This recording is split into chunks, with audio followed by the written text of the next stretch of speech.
Hello दोस्तों, आप सभी का स्वागत है फिर से एक नए से वीडियो में। तो दोस्तों, आज की इस वीडियो में हम जोड़ने वाले हैं class 10th math chapter number 1 जो कि वास्तविक संख्या है दोस्तों। उनमें जितना भी मेन पॉइंट है, उनका जितना भी परिभाषा है, उन सारे परिभाषाओं के बारे में जानेंगे आज की इस वीडियो में पूरे डिटेल से। तो चलिए दोस्तों, जानते हैं कि उनमें कौन-कौन सा परिभाषा है और कौन-कौन से परिभाषाओं से कैसे एग्जाम में क्वेश्चन पूछा जाता है, उन सारे चीज़ों के बारे में इस वीडियो में जानेंगे। तो चलिए शुरू करते हैं वीडियो को। दोस्तों, आपको सबसे पहले हम ये जानेंगे कि वास्तविक संख्या जो है इसमें है क्या? वास्तविक संख्या इसमें क्या आता है दोस्तों कि इसमें बहुत ही सारा परिभाषा है। जैसे कि पहला परिभाषा हो जाएगा प्राकृत संख्या। प्राकृत संख्या हो गया। दूसरा हो जाएगा पूर्ण संख्या। तीसरा हो जाएगा पूर्णांक संख्या। पूर्णांक संख्या उसके बाद है सम संख्या। सम संख्या, विषम संख्या, इस तरह से विषम संख्या। छठा हो जाएगा यहाँ पे अभाज्य संख्या। अभाज्य संख्या। फिर सातवां हो जाएगा भाज्य संख्या। भाज्य संख्या। उसके बाद आठवां हो जाएगा परिमेय संख्या। फिर नौवां हो जाएगा अपरिमेय संख्या। और अंतिम और आखिरी दोस्तों ये 10 नंबर वास्तविक संख्या। तब इसके बारे में हम जानेंगे बारी बारी से। पहला जो लिखे हैं दोस्तों, यहाँ पे क्या लिखे हैं? प्राकृत संख्या। तो प्राकृत संख्या किसे कहते हैं? इसमें सिंपली होता है क्या कि गिनती की संख्या को ही प्राकृत संख्या कहते हैं। इसमें क्या हो जाएगा कि गिनती की संख्या को प्राकृत संख्या कहते हैं, जो कि 1 2 3 डॉट डॉट डॉट etc। अब इसमें से दोस्तों क्वेश्चन कैसे एग्जाम में पूछता है उनके बारे में जानते हैं। अगर पूछ दिया जाए सबसे छोटी प्राकृत संख्या क्या होती है, तो सबसे छोटी प्राकृत संख्या 1 होती है। अगर पूछा जाए सबसे बड़ी प्राकृत संख्या क्या होती है, तो वो यहाँ पे लिखेंगे अनंत। यहाँ पे लिखेंगे दोस्तों अनंत। उसी प्रकार से यहाँ पे आगे ये जो पूर्ण संख्या है, इसमें क्या होता है कि इसमें हम बताएंगे कि शून्य सहित गिनती की संख्या। बस इसमें कुछ नहीं करना होता है, बल्कि जीरो को शामिल करके 1 2 3 डॉट डॉट etc इस तरह से लिख देंगे और इसमें भी अनंत लिखेंगे। क्योंकि दोस्तों यहाँ पे जो हम जीरो को शामिल किए हैं, ये हो जाएगी सबसे छोटी संख्या। क्योंकि यहाँ पर जो जीरो है ये जीरो से स्टार्ट है, इसलिए इसकी जो सबसे छोटी संख्या है वो हो जाएगी जीरो। अब आगे समझते हैं। आगे है पूर्णांक संख्या। पूर्णांक संख्या में क्या होता है दोस्तों कि इसमें धनात्मक संख्या भी रहता है और ऋणात्मक संख्या भी रहता है, उनके साथ साथ जीरो भी रहता है। इसका जब लाइन खींचेंगे तो वो इस तरह से खिंचाता है, ऐसे मान लीजिए यहाँ पे जीरो, यहाँ पे प्लस वाला पॉइंट, इस साइड में माइनस वाला पॉइंट, इस तरह से। दोस्तों इसमें क्या होगा कि एक तरफ बीच में जो जीरो है, इसका मतलब हुआ ये उदासीन है। उदासीन, इसमें ना ही प्लस है और ना ही माइनस है, यानी कि फिर भी इसको माना जाए तो ये प्लस ही माना जाएगा।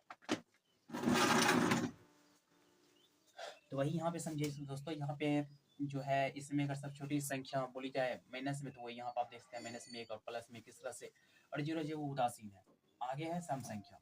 सम संख्या में क्या होता है कि वैसी संख्या जिसमें 2 से पूरा पूरा भाग लेके या फिर जो पूरी तरह से 2 से कट जाए, उसी को हम कहते हैं सम संख्या। जैसे कि 2 हो गया, 4 हो गया, 6 हो गया, 8 हो गया, इस तरह से etc। यानी कि सबसे छोटी सम संख्या की बात की जाए तो वो हो जाएगी 2। आगे है विषम संख्या। विषम संख्या में क्या होता है कि इसमें हो जाएगा 1 3 5 7 डॉट डॉट डॉट etc। यानी कि विषम संख्या में 2 से पूरी तरह से भाग नहीं लगता।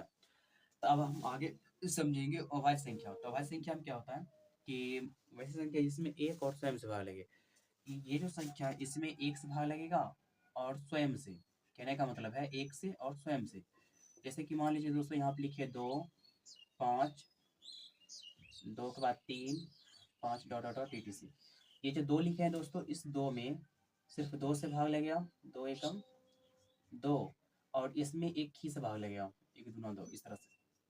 यानी कहने का मतलब है कि अभाज्य संख्या जो है इसमें एक से भाग लगना चाहिए और जो संख्या है उसी संख्या से भाग लगना चाहिए। जैसे कि मान लीजिए यहाँ पे 3 लिखे हैं, तो इस 3 में सिर्फ एक से भाग लगना चाहिए और 3 से भाग लगना चाहिए। अगर कोई दूसरा संख्या से भाग लग रहा है तो उसका कोई भी वैल्यू नहीं होगा।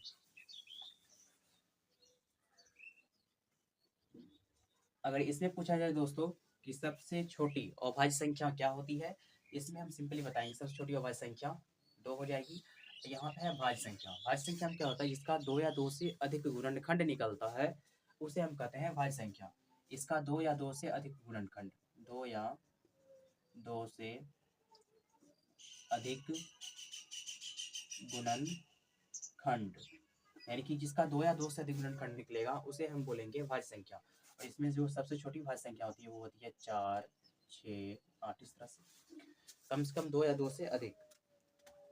उसके बाद दोस्तों हम आगे समझेंगे। यहाँ पे है क्या चीज, परिमेय संख्या। परिमेय संख्या हम सभी जानते हैं, जिसे p/q के रूप में लिख सकते हैं, जहाँ p और q पूर्णांक हो तथा q डज नॉट इक्वल 0, इस तरह से। इसमें हम कोई भी अंक लिख सकते हैं, 2, 3, 5 डॉट डॉट डॉट, या फिर 1/2 रूट में 16 का वर्गमूल 4 आएगा, इस तरह से दोस्तों आप कर सकते हैं।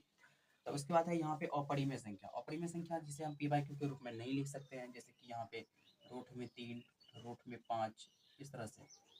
और अंतिम और आखिरी दोस्तों यहाँ पे है वास्तविक संख्या। इनके बारे में भी जान लेते हैं। तो वास्तविक संख्या में क्या होती है कि जिसमें परिमेय संख्या भी हो और अपरिमेय संख्या भी हो, उसी को हम कहते हैं वास्तविक संख्या।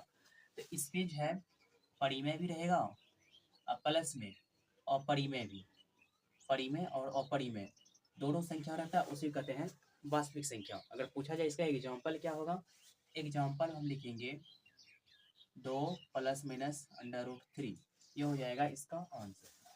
अब इन सब के बारे में हम एक बार फिर से समझते हैं। प्राकृतिक संख्या दोस्तों अगर ऑब्जेक्टिव में क्वेश्चन पूछा जाएगा तो वो सिंपली पूछा जाएगा कि सबसे छोटी प्राकृतिक संख्या क्या होती है, 1। अब पूर्ण संख्या में सबसे छोटी पूर्ण संख्या 0। अब पूर्णांक संख्या में तो कुछ है ही नहीं। यहाँ पे सम संख्या में क्या हो जाएगा, सबसे छोटी सम संख्या 2, सबसे छोटी विषम संख्या 1, और भाज्य संख्या में सबसे छोटी भाज्य संख्या 2, सबसे छोटी भाज्य संख्या 4, सबसे परिमेय संख्या तो कोई बात ही नहीं, इसमें तो कुछ भी हो सकता है, ठीक है। तो इसमें हम क्या समझे, तो परिमेय और अपरिमेय पहचानने के लिए भी दे सकता है कि कौन परिमेय है और कौन अपरिमेय है, उनके बारे में जानते हैं। जैसे मान लीजिए यहाँ पे लिख दिए 2 + में √2, ये परिमेय संख्या है या फिर अपरिमेय संख्या, उनके बारे में। इसमें हम सिंपली बोलेंगे ये अपरिमेय संख्या है, अपरिमेय संख्या। जैसे यहाँ पे लिख दिए √4, इसका हो जाएगा 2, 2 का स्क्वायर 4 होता है दोस्तों, ये हो जाएगा परिमेय संख्या, परिमेय संख्या। अब वही अगर लिख दिए √3, ये हो जाएगा अपरिमेय संख्या, अपरिमेय संख्या, क्योंकि इसका कोई पूरा वर्गमूल नहीं निकलता है। उनके साथ साथ दोस्तों हम इसमें और भी चीज़ जानेंगे अगले वीडियो में। इनका जितना भी परिभाषा है उन सारे चीज़ों के बारे में, उनका जितना भी फॉर्मूला है उनके बारे में अगले वीडियो में जानेंगे, फॉर्मूलों के बारे में। तो चलिए तब तक के लिए मिलते हैं अगले